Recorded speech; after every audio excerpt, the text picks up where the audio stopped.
Hi there, we're going to continue with silent fighter movements 46 to 58, once again by how I count, so if you follow these videos, you'll get at least all of them in there. Let's crack on with that. So we left off with attachment here, just after we were done the knees. So now 46 to 58.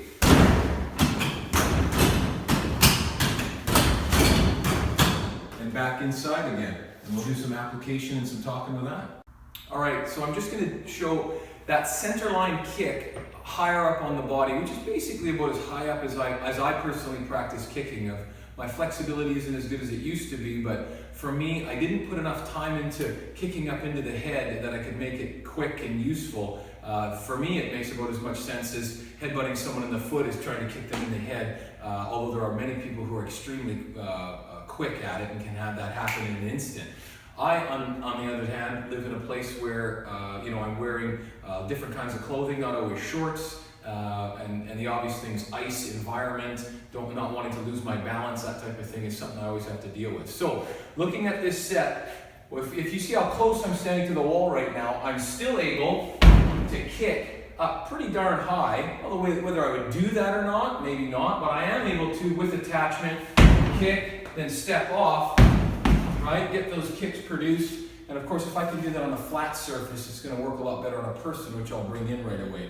The concept there is several things. One is that I'm able to rotate, keep my balance. I'll show you with attachment. The other, just a standard kick straight forward like that. Standing very close to an object, you're really able to get a very hard pushing kick on, which is quite a surprise.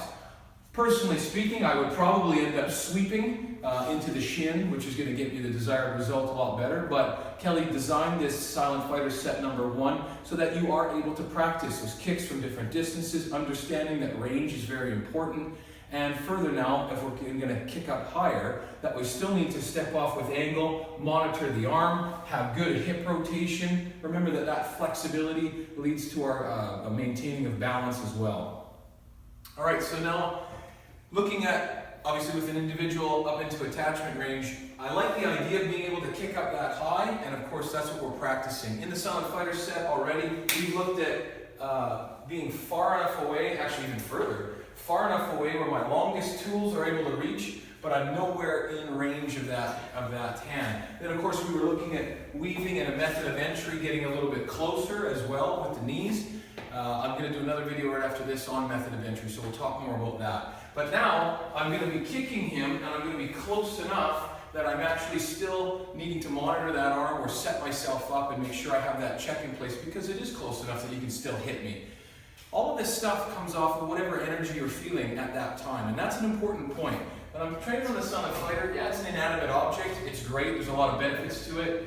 Obviously, it'll move quite well. I can hit it and not break my hand, that type of thing. But without the imagination or the understanding as to what's going on when you do practice, insert a famous Kelly Worden joke there.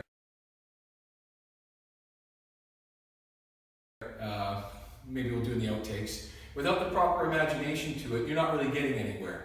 So it depends on what feedback this individual is getting me, but the idea of being able to kick up that high has some versatility in this kind of stuff. If you can see low enough, instead of kicking all the way up to here like that, I could have already swept into his shin, which would probably bring his attention to, his shin or movement. Same as even just stepping onto that foot. Well, now I'm close enough where I could hit him, set him up, all sorts of things, but still do that without having openings myself.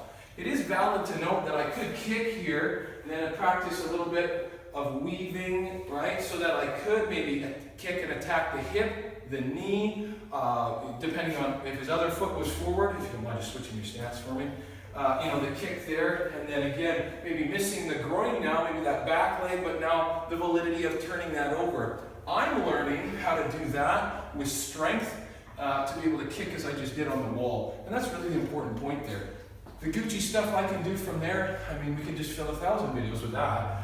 It depends on what kind of energy, maybe I was on the inside, sorry, what kind of energy he gives me. He'll probably look at doing a straight punch, something like that. Well, that has validity, but now that I've shifted here, my weight is ready for a kick that's not going to land, right? So I would already be moving into that set. I don't have to start with that center pull, so to speak. some other energy maybe. If I was attached this way, would it be different? There we go. So now there's a lot of validity to that. Kicking straight in. Well, I would just take that, and now the knee, or perhaps I go back to my Muay Thai, bam, and just take that knee out there or something like that. It depends on the energy he's giving me as to what I'm going to do. When you're practicing the set, have that in mind.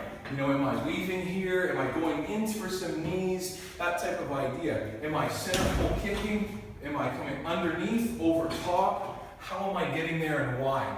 And that comes off of that. You know, we use the pattern of the silent fighter. You end up free flowing a little bit, and then basically when you start to think about it, you pause, then you slip straight back into the set again. And we use that trying to build free flow and style.